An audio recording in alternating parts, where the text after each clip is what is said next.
Welcome to Soil Sessions, a webinar series by the Soil Health Partnership. Thank you so much for joining us.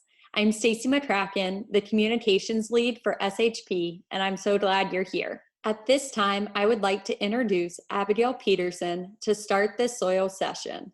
She is the Field Manager for Southern Illinois and Missouri. She will be joined by John Stewart, the Field Manager of Central and Southern Indiana. Thanks, Stacy.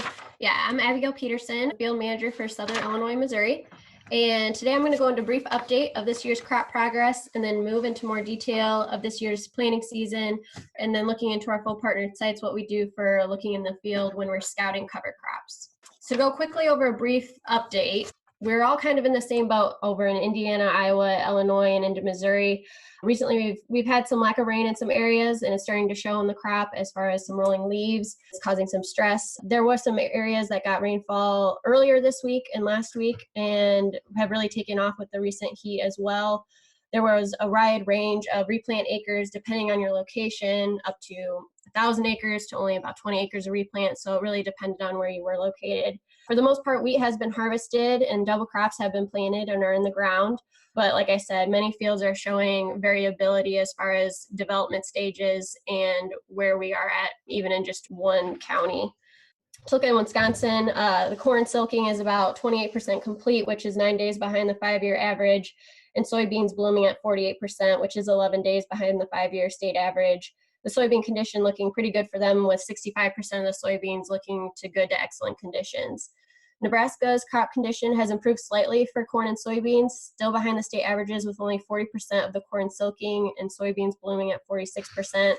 Minnesota, within the last week of July, has corn silked at 54% and soybeans blooming at 69%, which is only 8 days behind last year's average, so they're sitting pretty well. And then in the Dakotas, it's been one of the slowest planting seasons that they've had since 1995. They've just been wetter than most, and fields are behind with only 27% silking, down from the state 5-year average of 77% at this time, and soybeans blooming at 53%, down from the average of 80%. So overall, fields are behind of what we would normally expect, and as we are out scouting fields, it's definitely noticed that there is a variability as when we're looking for diseases and we're looking for pest damage, what the yield potential on these fields are at. And it will be interesting to see what prevent acres are turned in when we look at those numbers next week from the USDA. I'm going to jump into this planting season and then scout of what we do for scouting this year. And so I don't think I need to spend too long on the fact that this was a wet planting year. According to Brian Kirshner, the Illinois state climatologist, this was the third wettest April in 124 years in Illinois. So overall, this is one of the wettest soils we've seen in the state. And a lot of my pictures are going to be from my area, which I mentioned was South Central Illinois in Missouri, but a lot of us were sitting in the same boat. On June 2nd, we only had 45% of the corn planted compared to our 5-year average of 98% planted, and soybeans even less at 21% compared to the 93 average that we're usually at. So a late year for sure. There seemed to be a short window in April where corn was planted early in my area. And then there was a long break between when farmers were not able to get in until June, even not finishing until the last day of June and into July.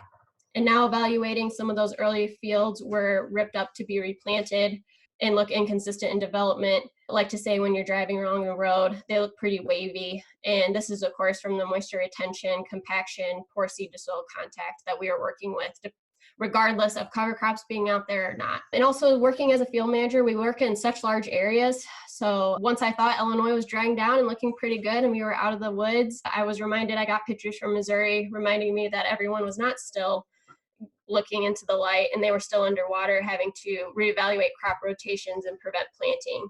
So looking at areas that were flooding along the Mississippi River in Nebraska and South Dakota, this year has been hard on a lot of farmers. So as we're going into scouting, it has been an interesting year for my sites. We start scouting in the fall through early spring to gauge cover crop establishment. We do this from plant population counts, plant height, looking at the diversity. If the mixes are successful that were thrown out there, we'll get soil temperature, weed suppression, and a lot of other observations that we can really do in our plots because they are side-by-side strip applications. So getting a good side-by-side really eliminates the variabilities that you would see in fields 5 miles apart. This year, butterweed or crestleaf was a weed that really came up along with henbit, and they were suppressed pretty nicely with a cereal rye planted around at least 50 pounds per acre. Water hemp wasn't as well suppressed, but did seem to be delayed in fields that had water hemp issues. We had about weeds 4 inches tall at planting in a no cover plot compared to a cover crop plot that a lot of the water hemp was just emerging or just an inch tall. So definitely eliminating some of that competition between the weeds and our cash crop establishment. We get a good gauge of that when we're scouting fields early. From the 2018 harvest, it was pretty delayed during harvest season in 2018 as well. It was wet. So some covers did not get planted or were planted a lot later than intended. And although there was some poor stands in the winter, this did not mean lower stands in the spring. And because of our wet spring, cover crops continued to grow throughout the months of April and early June. And I had a wide range of cover crops that were either terminated chemically very early and got little growth, to some fields that were planted green into a large standing biomass of cover crop out there. So when we're looking at scouting early, especially just before planting and right after planting, we want to look at certain pests like armyworm, cutworm. They can be an issue. Because we have a cover crop out there, we're giving them an environment where they can survive and continue to thrive out there, and then cross over to your cash crop planting. So we want to be out there early to gauge, is there going to be a problem that we can start to mitigate before we see an issue. Also, seedling diseases, you want to be looking out for any green bridging of diseases that can be out there. So really looking at the radicle being the first root out of the plant that can be infected. This year, I did not see any seedling diseases, especially in the corn where it's sensitive, especially if you're planting into a similar like cover crop, being a grass on grass. But this year, didn't see any problems with that. But that is something that you want to be looking to when we're working with cover crops. This year in Illinois, we were able to set traps out with a project with entomologist Dr. Nick Sider at the University of Illinois. And this gave us the opportunity to understand what activity was going on in the spring. We had sticky traps out, and I have a close-up picture there that you can see of a sticky trap pictured with many beneficial lady beetles, which are predators to aphids, and they can consume thousands of aphids in a life cycle. So that was pretty cool to see the difference between what beneficials we're starting to see out there. As well as we set out a shingle to look for any slug activity, and then also a pitfall trap, which you can see. You can definitely tell the difference between a cover crop plot and a non-cover crop plot on earthworm activity and ground beetles. Ground beetles really being a predator to those slugs.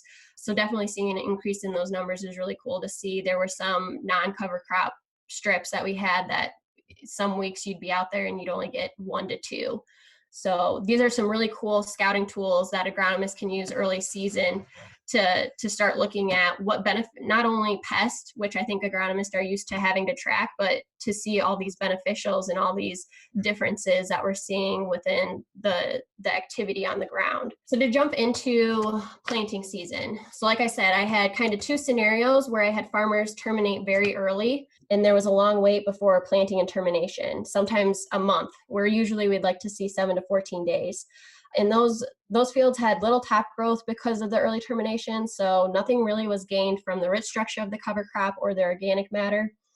But in effect, the cash crop, when at planting, wasn't affected at all as far as any issues with the cover crop retaining moisture or any stand issues from interfering with trying to get into a large cover crop mass just because they didn't get that much growth. So not too many issues out in these fields. Now, I did have some fields that were terminated close to planting. This is an example. And farmers had to kind of gamble and either terminate and wait longer after termination just because it was so wet. And because when you get termination of cereal rye that's getting quite tall, especially once it gets past the boot stage, you have the potential for that cover crop to, once it's died, to then just become a mat and retain moisture. So that's what we want to try to avoid. And you have 2 options of either terminating or waiting to plant green. So I had a farmer in Sangamon County that planted into a terminated crop, and he waited quite long after terminating in May. There you can see, and he did have better stand with waiting and not planting into a wet terminated crop. Whereas Greene County, Illinois, I had a problem with, they terminated a large biomass, it planted right after in very wet conditions, and we did see slug issues out there and stand issues, and that seed just sat in the ground for a very long time. We didn't get very, very good growth out of there, and replanting would be an option in that situation. So the third, looking into planting this year, was planting green. And fields that were planted green could have the advantage of getting planted earlier due to the wicking away of moisture and a better soil structure out there.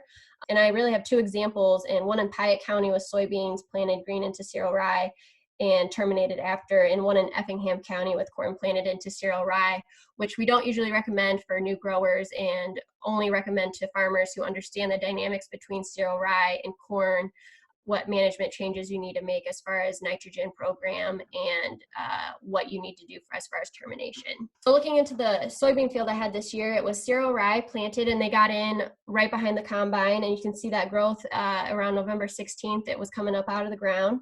So we got good growth, and then in May 6th, we were up to, the plants were about 32 inches tall. We had a great stand, really seeing differences in soil loss from all the rains we were getting. The cereal rye was definitely holding on to the soil out there, and they were out competing weeds as well. Now during planting, this was on May 20th, and we were out with the soybean planter, and the cereal rye was about over 5 feet tall, and it was decided to plant green and terminate as soon as possible afterwards.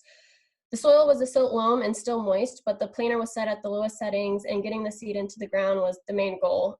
There were some issues of seed to soil contact within the slot, but that was within both treatments.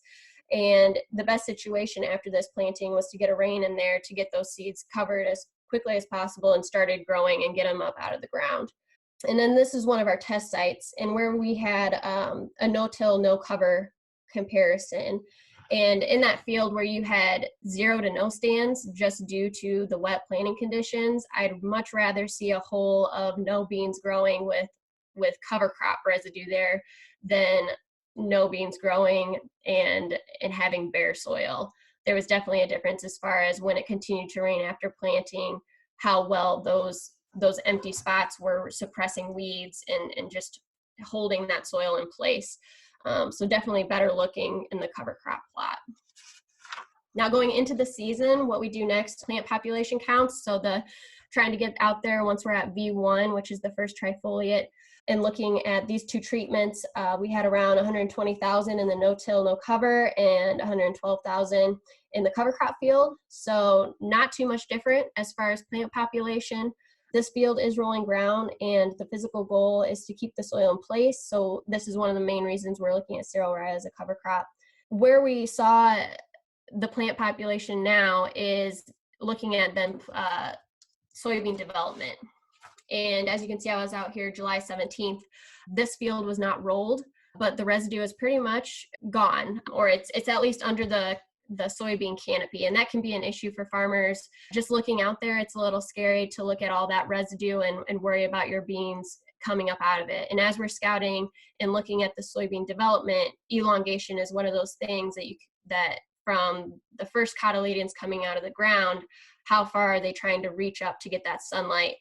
And is that an issue or not? As you can see from the stand that was taken, they were just starting to flower when I was out there on July. Really not seeing too much difference as far as nodes and the distance between nodes number, and branching, how big the soybeans were. And as far as the residue now, the soybeans are well pushed up out of that residue. Like I said, this was not rolled, so it really worked out in this situation. Now to move on to corn, I have an example in Effingham County where we planted corn into cereal rye, and as you can see here, this was a 7.5 inch drill, and the corn rows were plugged up and planted into 30-inch rows. And I also have an example of where you could plant cereal rye into 30-inch rows and plant your corn in between those rows. And this really eliminates any of your issues with having to go through a lot of residue. and any of the competition between that plant and the grass out there. But you also still get the benefits of having a lot of biomass out there and having those roots wick away some of that moisture within that strip. And this farmer usually likes to strip till as well, but he wasn't able to get a strip till equipment in there. But as you can see, that row looks really nice to plant into, especially with corn, where he is applying his nitrogen up front with the planter. So on June 7th, we had a good population stand in this field, about 37,000 plants per acre. We had the residue there to keep the weeds down. These were rolled. The cereal rye was rolled with rolling baskets, which did a great job. It was terminated before rolling, so that rolling wouldn't technically terminate the crop like maybe a roller crimper would, but it definitely did lay it down so those corn plants weren't competing against a lot of residue above their heads, and it looked really good. Rolling can take a lot of different forms. This year it had anything from a land roller to roller crimper to looking at those rolling baskets and a lot of different other creative options that farmers had. But rolling, it can be a great tool as far as letting that residue lay down, and now that field has moisture under that residue that it's retaining, and it's not competing and trying to reach for sunlight and outcompete that residue. So rolling is a great option if you have time to get in and do that. But like I said, with that bean field, and I'm a little bit more flexible with beans, not having the opportunity to get in and roll that cover down, even if it's 5 foot tall, it still does knock down once you're at this stage in the season, and looks pretty good. So July 2nd, I was out there we're looking for diseases at this time, any stresses in the field. We had the farmer did side dress, so the crop does look a little yellow here, and he did over apply some urea, but also it was a lot of heat stress at that time too. And so we did get some rains after July 4th that really greened that crop up, but looking pretty good overall. And here I have a comparison of what the cover crop corn looks next to a conventional field. And these two fields were planted on the same date, and they are the same stage. So you can definitely see a developmental difference between the two at V5, and also a big impact of the root structure. Those cover crop roots really digging down and getting into the soil and reaching out, whereas the non-cover those corn plants were very easy to pull up out of the ground. They really had nothing to them. So between just the physical differences of the development, we can really compare a cover crop versus a conventional system and be competitive. Now, as I'm out there, July 26th is when I was last out there. As you can see, just from the residue on the soil, a big difference, which then correlates into soil temperatures. So as I was out there taking soil temperatures, we were about 82 degrees in the heavy residue cereal rye no-till, and about 90 degrees in the complete tillage conventional system. So at tasseling, which I mentioned at the beginning of this webinar, we have fields that are tasseling to fields that are chest high. And when we have heat stress at tasseling, it's a combination of not only the heat stress, but also the drought and really the dry soil conditions. So if you're experiencing both drought and heat at tassel, it will affect your number of kernels per row. And this can delay the silking emergence, which will offset your pollen shed. And this is where we get a bad kernel set. And now if you have high soil temperatures with high heat stress after tasseling, it can cause silks to dry out and quickly not be receptible to that pollen, where we have issues in kernel set as well. And then after pollination with the drought and heat stress, that's where we get a lot of the tip back issues. So all throughout tasseling, once tasseling begins, the week after that is really important to the soil temperature, soil moisture, and heat. And the combination of those two can really determine what your yield potential is in that field. I did another root dig, and you can see, again, the cover crops, just root structure overall looking a lot better. And with these two, where they are in developmental stage, the cover crop field was pollinated and the non-cover crop field was 4 days behind tasseling. So it'll be interesting to see after these fields have pollinated and are going into that, going after the blister dough and dense stages, what we'll be looking for as far as kernel development and how that field will look like. But it's important to consider when scouting these fields, soil temperature, soil moisture, and soil, just overall soil activity and digging down and seeing those roots, because we only get half the story when we're looking at the above ground growth. It's really the below ground growth that can make a difference as far as eliminating a lot of the risk when we have these wet and then dry soil conditions. So as we are continuing to scout, we're just continuing to monitor the fields. As you can see, we look at soybean development, elongation issues. Does that really make a effect on our final yield? Will we see a difference in pod set? Anything like that, and lodging as well. And looking at the development stages and disease issues now, when we have late planted crops as we do now, the diseases that are infecting them are getting in at a younger developmental stage. So this can be an issue, like southern rust has been detected in Illinois and a lot of other states. And this can become an issue because it is infecting it at such a lower developmental stage. What can we expect? We need to be monitoring thresholds and what we'll be looking for out there. But also considering the yield potential. So because we got in late, what is that yield potential of that field to make those recommendations to be economically sound? So these are just things to consider when you're out scouting fields.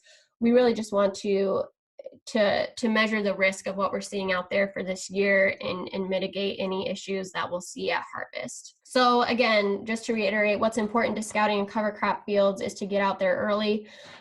Getting out before planting to gauge conditions is key to making planter adjustments. For example, setting seed depth lower and taking off row cleaners, making a new nitrogen plan may be the key to making planting successful. Aerial seeding may be an option this year if we have a late harvest, and definitely getting covers onto planted acres will be happening this August. Also make sure to consider residual herbicide effects on cover crop establishment. There's two resources I like to use from Kevin Bradley at the University of Missouri and Pete Fondel of Illinois Central College that really evaluate stands and what their reductions potential could be from herbicide carryover. So definitely with the later spraying dates that we have this year, look into what herbicide carryover you could be running into this year. Let your field managers know if you have any issues in your state, and we are happy to help and excited to learn more. With that, I'll transition over to John, who will give us more scouting tips with drones. Thank you, Abigail. Hello, everyone. My name is John Stewart. I am the Soil Health Partnership Field Manager in Central and Southern Indiana. For my portion of the webinar today, I'm going to talk about options for scouting your fields with drones and how SHP has been using them in some of our farmers' field trials. I'm going to go over some basics, such as which models and software work well for scouting.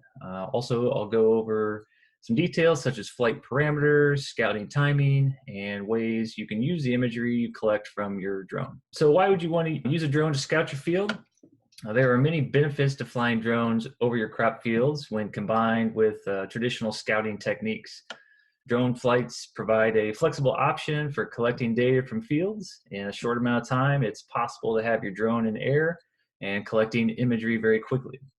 They're much more flexible to use than waiting on some of the satellite imagery services that are available to farmers today.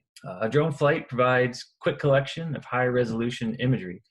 Most common drones today used for flying fields can collect images from a 60 to 80 acre field in about 30 minutes or less. This helps to identify problem areas that are easily visible from the air and identify them quickly. There are software options like Drone Deploy I mentioned, for example, that have made it possible to view your imagery at the field edge. You can do this within 5 to 10 minutes of finishing up the flight.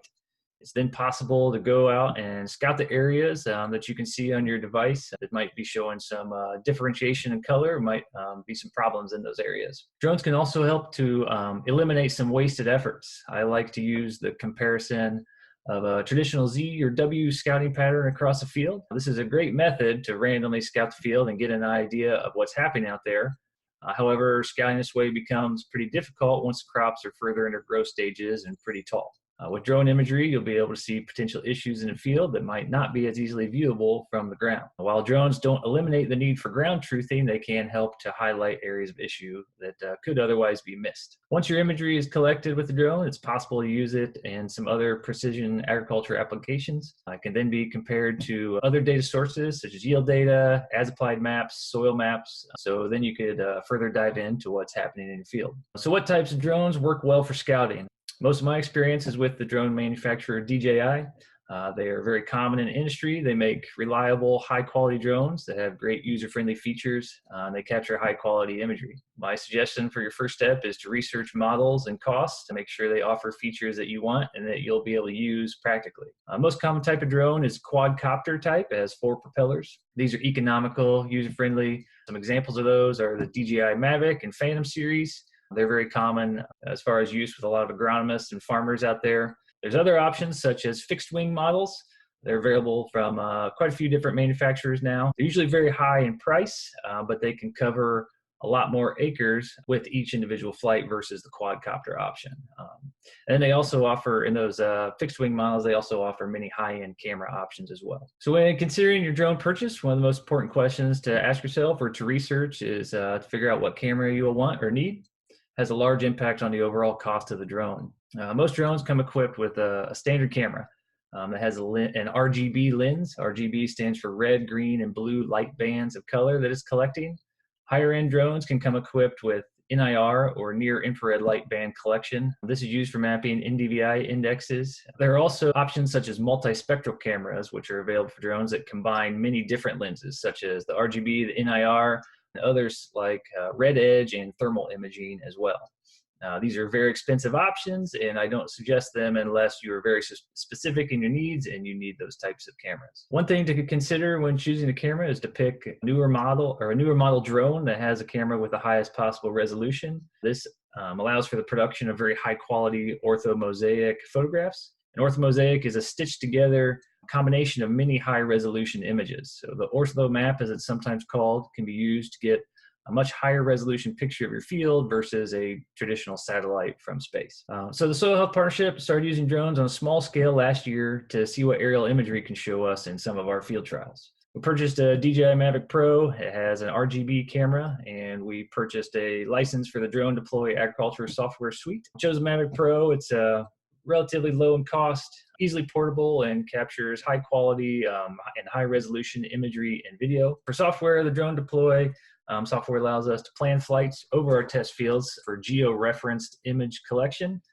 This is beneficial to us to view possible differences between treatments and spot variability in the field. Once we collect the imagery from a flight, we can then load it into AgLeader's SMS program, and we can use it as a background layer for other options. So Drone Deploy has a built-in feature that's really helpful for scouting. It's called Field Scanner. It allows the user to view the drone imagery on the device you're using to fly the drone with. In our case, I use just an iPhone. I think it's the iPhone 8 to fly the DJI Mavic Pro with. It just plugs into the DJI remote controller, and then through the software app on your phone, you can plan and execute the flight. On the iPhone, it's possible to view the imagery in the examples on the slide here. On the left is the standard image from the flight. It's useful to highlight variability in poor areas in the field, as you can see some of the light spots out there. On the right is an example of a plant health feature that's built into Drone Deploy, which essentially measures greenness of the field and highlights those lower or non-green areas as red. So basically it helps highlight those areas to make them pop to the eye, so then you might be able to walk to those and see what's happening. So there are many variables to consider before flying your drone across the field. These include things like time of day, weather conditions like cloudiness and wind, type of crop, growth stage of the crop, and many others. For starting point, I always suggest flying mid to late morning time. Typically, skies then are still clear, wind speeds are low. It can become quite risky to fly your drone above 10 miles an hour. And then this also increases your chance to produce lower quality images. In high winds, the drone can tilt or shake, cause some issues there. Partly cloudy skies make the ortho mosaic generation difficult due to image variability of the clouds passing over. For flight height, I like to fly corn and soybean crops at 250 feet early in the season when plants are small, and up to 400 feet later in the season once canopy is reached. A very important adjustment to make in Drone Deploy is image overlap. To successfully stitch together the images for the orthomosaic, each image has a certain percentage of overlap so that they can stitch together properly. So drones can be used to scout fields many times throughout the year. Images produced from them are not just beneficial during the growing season. I like to fly early in the spring when the ground is bare for a start to the year.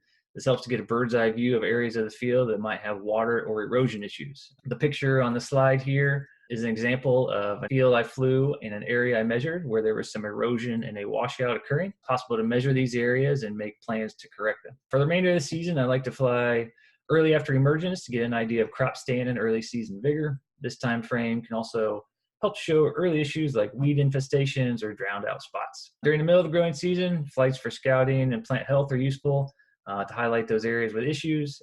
Late in the season, I do like to fly during dry down of the crop, just to see if there's any certain areas of the field that might be staying very wet or green, or if there's some areas that might be stressed and drying down very fast compared to the rest of the field. I've talked a lot about drone deploy. A software program like that is not 100% necessary to get valuable information from your drone. If you own a DJI or similar drone, for example, many times they have their own apps to fly and manually take pictures and videos of your fields. On this slide, I have an example of this where I collected some individual images to look at weed suppression on an edge of a field. So this is a flight about V2 in corn, so the ground is still very visible. Weed patches are beginning to come in, which can then be scouted from the ground to determine species, population, size, and so on. I always like to compare what I'm seeing on the ground versus what I can see from the air. In this set of photos, we have one of our SHP research trials that has a nice stand of crimson clover as a cover crop. From the ground, it's difficult to get a full idea of stand and uniformity across the entire field. But once I put that drone up, I can get an idea from the air just where those thin spots are or bad areas are, and then I could walk straight to them to scout. So this is another example of a way to use some of your imagery if you don't have the full software program like Drone Deploy. Okay, so with the setup we have, once we collect our imagery, we can export that orthomosaic layer of combined images to use in other programs. For example, in our cover crop and tillage trials, I like to use the images in SMS to compare to yield maps.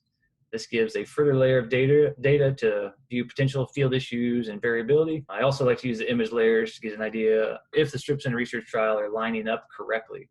Our trials are typically 5 years in length in the same field, so repeatability is very important, how the strips line up. In this map here, I've also overlaid our soil testing points to make sure that they're lining up in the strips correctly. So SMS also has a capability to use drone imagery for the generation of NDVI maps, so a plant health map. In our case, we don't have the true NIR camera at the moment, so the maps we're looking at are true NDVI-derived data, but they are giving us a measure of greenness of the vegetation in the field, which can still be beneficial when looking at it. Okay, so really overall, we're still relatively new to experimenting with drones for our SHP trials. Some of our future goals and uses for them include continuing to use them to diagnose problem areas in the field, take a look at variability in our research trials. This aids in our scouting efforts. It helps to QC our trial data. Our strips are geo-referenced, like I mentioned, for repeatability each year. So drone images taken with the drone deploy software are geotagged. Then we can use the images to check for correct trial layout, view cover crop seeding application or tillage passes to make sure things are lining up year after year. So in conclusion, I feel drones are a viable option to aid in scouting your crop fields. For someone wanting to dive deeper into scouting or save time while walking fields, I think they can be a very useful tool. However, I want to make sure we reiterate drones are not a substitute for ground truthing and scouting the field on foot. Before purchasing a drone, I definitely would suggest really thinking about how you would use it, making sure it's a fit into your operation and the imagery will be beneficial to you because they are, they can cost quite a bit. So definitely research models, cameras, talk with some other experienced drone users. If there might be, some agronomists, or other farmers in the area currently using drones, I definitely would suggest reaching out to some of them, see what might work best for you. And with that, I want to thank you for joining us today for the Soil Health Partnership Soil Session webinar on the crop report and scouting tips.